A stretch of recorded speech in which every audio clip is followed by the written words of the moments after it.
ಮಾಧ್ಯಮವನ್ನು ಕರಿತೀವಿ. ಅದು ಇವತ್ತು ಬೀದರ್ನಲ್ಲಿ ನಿಜವಾಗಿ ಸಾರ್ಥಕತೆ ಆಗಿದೆ. ನಿನ್ನೆ ಒಂದು ವೇಳೆ ಈ ವಿಷಯ ಏನಾದರೂ ನಿಮ್ಮ ಮಾಧ್ಯಮದಲ್ಲಿ ಬಹುಶಃ ರಿಪಬ್ಲಿಕ್ ಭಾರತ ಒಂದು ಮೀಡಿಯಾದಲ್ಲಿ ಈ ಒಂದು ವಿಷಯ ಬಂದ ನಂತರ ನಾವು ವಿರೋಧ ಪಕ್ಷವಾಗಿ ಇದನ್ನು ಗಮನಿಸಿದ್ದು. ಅದನ್ನು ಗಮನಿಸಿದ ನಂತರ ಅದಕ್ಕೆ ನಿಮ್ಮ ಮಾಧ್ಯಮದವರಿಗೂ ಕೂಡ ಧನ್ಯವಾದವನ್ನು ತಿಳಿಸ್ತಾ, ರಿಪಬ್ಲಿಕ್ ಟಿವಿಗೂ ಕೂಡ ಧನ್ಯವಾದವನ್ನು ತಿಳಿಸ್ತಾ, ಇದು ನಮ್ಮ ಗಮನಕ್ಕೆ ಬಂದ ನಂತರ ಇತರ ವಿಷಯಗಳು ಇನ್ನೇನು ಗಮನಕ್ಕೆ ಬಂದು ಅಂದ್ರೆ, ಈ ಆಸ್ಪತ್ರೆಯಲ್ಲಿ ಬ್ರಿಮ್ಸ್ ಆಸ್ಪತ್ರೆ ಸರಿಸುಮಾರು 1,000 ಕೋಟಿ ರೂಪಾಯಿ ವೆಚ್ಚದಲ್ಲಿ ನಿರ್ಮಾಣವಾದಂತಹ ಆಸ್ಪತ್ರೆ. ನಾವು ಹೋರಾಟ ಮಾಡ್ತಾ ಇದ್ದೀವಿ. ಈಗ ಹೊರಗಡೆ 4 ಟೆಂಟ್ ಹೌಸ್ ತಂದು ಲೈಟ್ ಹಾಕಿದ್ದಾರೆ. ಆದ್ರೂ ಇವತ್ತು ಆ ಮೇನ್ ಗೇಟ್ ಮೇಲೆ ಇರುವಂತಹ 4 ಲೈಟ್ಗಳು ಚಾಲೂ ಇಲ್ಲ. ಬಿಲ್ಡಿಂಗ್ ನೋಡ್ತಾ RG Public School English Medium admissions are open. Noble Public School admissions are open. इल्म ही आदमी को इंसान बनाता है. Al-Amin English Medium Primary and High School, Baswa Kalyan. Secure your child's bright future today. Free admissions, limited seats available. ಪೂರ್ತಿ ಕತ್ತಲೆಯಲ್ಲಿದೆ. ಅಷ್ಟು ರೂಮ್ಗಳಲ್ಲಿ ಲೈಟ್ಗಳಿಲ್ಲ. Camera ಎದುರುಗಡೆ ಕಾಣ್ತಾ ಇದೆ, ಎಲ್ಲಿಯೂ ಕೂಡ ಲೈಟ್ಗಳಿಲ್ಲ. ಅಷ್ಟೇ ಅಲ್ಲ, ಬಾಣಂತಿಯರ ಸಿಸರಿನ್ ಮಾಡುವಾಗ ಅಲ್ಲಿ ಏರ್ ಕಂಡೀಷನರ್ ಕಂಪಲ್ಸರಿ ಬೇಕು. ಸಿಸರಿನ್ ಮಾಡ್ತಾ ಇದ್ದಾಗ ಈ ಆಸ್ಪತ್ರೆಯಲ್ಲಿ ಏರ್ ಕಂಡೀಷನ್ ಕೆಲಸ ಮಾಡ್ತಾ ಇಲ್ಲ. ಡಾಕ್ಟರ್ಗಳು ಹೆಂಗೆ ನಾವು ಮಾಡ್ತಾ ಇದೀವಿ, ಯಾವ ಪಾಪದಲ್ಲಿ ಬಂದು ನಾವು ಕೆಲಸ ಮಾಡ್ತಾ ಇದ್ದೀವಿ ಅಂತ ವೈದ್ಯರು ಹೇಳ್ತಾ ಇದ್ದಾರೆ. ಇಂಥ ಪರಿಸ್ಥಿತಿ ಇವತ್ತು ಬ್ರಿಮ್ಸ್ ಆಸ್ಪತ್ರೆಯಲ್ಲಿ ಆಗಿದೆ. ಇಲ್ಲಿ ಭ್ರಷ್ಟಾಚಾರ ತುಳುಕ್ತಾ ಇದೆ. ಆ ಭ್ರಷ್ಟಾಚಾರದಲ್ಲಿ ನೇರವಾಗಿ ಈ ಜಿಲ್ಲೆ ಉಸ್ತುವಾರಿ ಸಚಿವರು ಮತ್ತು ಇಲ್ಲಿನ ನಗರಾಭಿವೃದ್ಧಿ ಸಚಿವರು ಮತ್ತು ಲೋಕಲ್ ಶಾಸಕರು ಕೂಡ ಅದರಲ್ಲಿ ಪಾಲ್ದಾರರಾಗಿದ್ದಾರೆ. ಅದಕ್ಕಾಗಿಯೇ ಈ ರೀತಿಯಾದಂತಹ ಒಂದು ಭ್ರಷ್ಟಾಚಾರ ನಡೀತಾ ಇದೆ.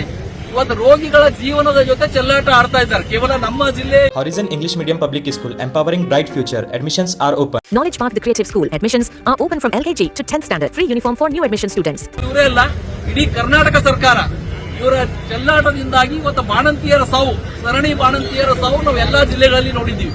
ಬೀದರ್ ಸೇರಿದಂತೆ ಬೆಂಗಳೂರುವರೆಗೆ ಎಲ್ಲಾ ಜಿಲ್ಲೆಗಳಲ್ಲಿ ಸರಣಿ ಬಾಣಂತಿಯರ ಸಾವಾಗಿದೆ. ಇವತ್ತು ಕಡಿಮೆ ದರದಲ್ಲಿ ಸಿಗುವಂತಹ ಒಂದು ಔಷಧಿ ಕೇಂದ್ರಗಳು, ಜನೌಷಧಿ ಕೇಂದ್ರ, ನರೇಂದ್ರ ಮೋದಿಯವರು ಈ ಒಂದು ಬಡವರಿಗೆ ಕಡಿಮೆ ದರದಲ್ಲಿ 70% 80% ಸಬ್ಸಿಡಿಯಲ್ಲಿ ಒಂದು ಔಷಧಿ ಸಿಗಬೇಕು ಅಂತ ಜನೌಷಧಿ ಕೇಂದ್ರಗಳನ್ನು ಪ್ರಾರಂಭ ಮಾಡಿದರು. ಇವತ್ತು ಕೋರ್ಟ್ ಸರ್ಕಾರಕ್ಕೆ ಛೀಮಾರಿ ಹಾಕಿದೆ. ಈ ಮಂತ್ರಿಗಳು ಕೇವಲ ಅದರ ಮೇಲ್ಗಡೆ ಮೋದಿಯವರ ಒಂದು ಫೋಟೋ ಇದೆ ಅಂತ ಹೇಳಿ ಸರ್ಕಾರಿ ಆಸ್ಪತ್ರೆಯಲ್ಲಿರುವಂತಹ ಜನೌಷಧಿ ಕೇಂದ್ರಗಳನ್ನು ಬಂದ್ ಮಾಡಿಸಿದ್ದಾರೆ. ಅವರಿಗೆಲ್ಲ ನೋಟಿಸ್ ಕೊಟ್ಟಿದ್ದಾರೆ. ಅವ್ರ ಲೈಸೆನ್ಸ್ ರಿನ್ಯೂ ಮಾಡ್ತಾ ಇಲ್ಲ. ಮೊನ್ನೆ ಕೋರ್ಟ್ ಛೀಮಾರಿ ಹಾಕಿದ ನಂತರ ಇಲ್ಲಿನ ಆರೋಗ್ಯ ಸಚಿವರು ಹೇಳ್ತಾರೆ, ಕೋರ್ಟ್ ಕೇವಲ ತಡೆ ನೀಡಿದೆ, ಇನ್ನೂ ನಾವು ಅದನ್ನು ಮುಂದೆ ತಗೊಂಡು ಹೋಗ್ತೀವಿ ಅಂತೇಳಿ. ಇಷ್ಟು ಜನ ವಿರೋಧಿ ಇರುವಂತಹ ಇವತ್ತು ಸರ್ಕಾರ ಕರ್ನಾಟಕ ರಾಜ್ಯದಲ್ಲಿ ನಡೀತಾ ಇದೆ. ಇವತ್ತು ಅವರಿಗೆ ಜನರ ಬಗ್ಗೆ ಯಾವುದೇ ಕಾಳಜಿ ಇಲ್ಲ, ಜನಪರವಾದಂತಹ ಯಾವುದೇ ಕಾಳಜಿ ಇಲ್ಲ. ಎಲ್ಲಾ ಜನ ವಿರೋಧಿ ಕಾರ್ಯಗಳು ಮಾಡ್ತಾ ಇವತ್ತು ಭ್ರಷ್ಟಾಚಾರದಲ್ಲಿ ತುಂಬಿ ತುಳುಕ್ತಾ ಹೋಗ್ತಾ ಇರುವಂತಹ ಈ ಸರ್ಕಾರದಿಂದ ಜನ ಬೇಸಿರ್ತಿದ್ದಾರೆ. ಇವತ್ತು ನಾವು ಇಲ್ಲಿ ಭಾರತೀಯ ಜನತಾ ಪಕ್ಷದ ಕಾರ್ಯಕರ್ತರು ಒಂದು ನಿರ್ಣಯ ಮಾಡ್ತೀವಿ. ಇವತ್ತು ಇಲ್ಲಿ 2 ದೊಡ್ಡ ಕ್ಯಾಂಡಲ್ ತಂದಿದ್ದೇವೆ, ಬಾಕಿವೆಲ್ಲ ಒಯ್ದು ಹಚ್ಚೋರಿದ್ದೇವೆ.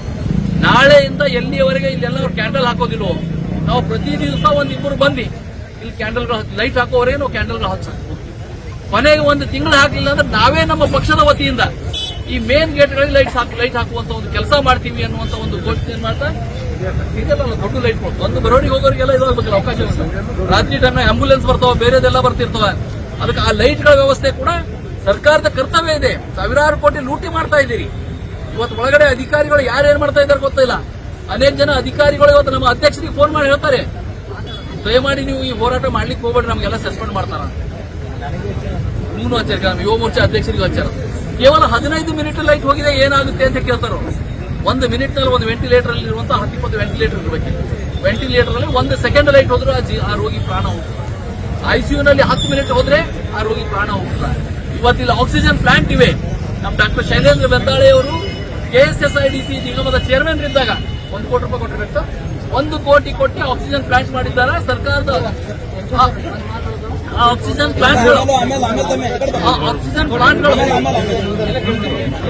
ಯಾವುದು ಇವತ್ತು ಯಾವುದು ಚಾಲು ಪರಿಸ್ಥಿತಿ ಇಲ್ಲಲ್ಲ. ಇವತ್ತು ಆಕ್ಸಿಜನ್ ಪ್ಲಾಂಟ್ಗಳೆಲ್ಲ ಹಳ್ಳ ಹಿಡಿದು ಹೋಗಿವೆ, ಅದ್ರ ಮೇಂಟೆನೆನ್ಸ್ ಇಲ್ಲ. ಈ ರೀತಿ ಇವತ್ತು ಬ್ರಿಮ್ಸ್ ಒಂದು ವ್ಯವಸ್ಥೆ ಆಗಿದೆ.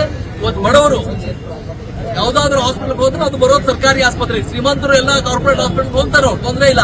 ಆದ್ರೆ ಇಲ್ಲಿ ನಿಜವಾಗಿ ಸಫರ್ ಆಗ್ತಾ ಇರೋದು ಯಾರಂದ್ರೆ ಬಡವರು ಸಫರ್ ಆಗ್ತಾ ಇದ್ದಾರೆ. ಅದಕ್ಕೆ ಸರ್ಕಾರದ ಈ ಒಂದು ನೀತಿಯ ವಿರುದ್ಧ ಹಿಂದೆ ಮುಖ್ಯಮಂತ್ರಿಗಳು ಹೇಳ್ತಾ ಇದ್ರು, ಕಾಕಾ ಸಾಹೇಬಗೂ ಫ್ರೀ, ಮಹಾದೇವಪ್ಪನಿಗೂ ಫ್ರೀ, ಎಲ್ಲರಿಗೂ ಫ್ರೀ ಕರೆಂಟ್ ಅಂತೇಳಿ. ಇವತ್ತು ಆ ಫ್ರೀ ಕರೆಂಟ್ ಕೊಡೋ ಪರಿ ಮತ್ತೆ ಕಂಡೀಷನ್ ಹಾಕಿದ್ರು. ಆ ಫ್ರೀ ಕರೆಂಟ್ ಕೊಡೋದಿರ್ಲಿ, ನೀವು ಇಂತಹ ಸ್ಥಳದಲ್ಲಿ ಅದಕ್ಕೆ ರೆಗ್ಯುಲರ್ ಕರೆಂಟ್ ಕೊಟ್ಟು ಜನರ ಜೀವ ಉಳಿಸಿ ಅಂತ ಒತ್ತಾಯ ಮಾಡ್ತಾ ನನ್ನ ಮಾತಿಗೆ ವಿರಾಮ ಹೇಳ್ತೀನಿ. ಇದರ ನಂತರ ನಾವು ಈ ಒಂದು ಕ್ಯಾಂಡಲ್ ಹೋಗ್ತೇವೆ.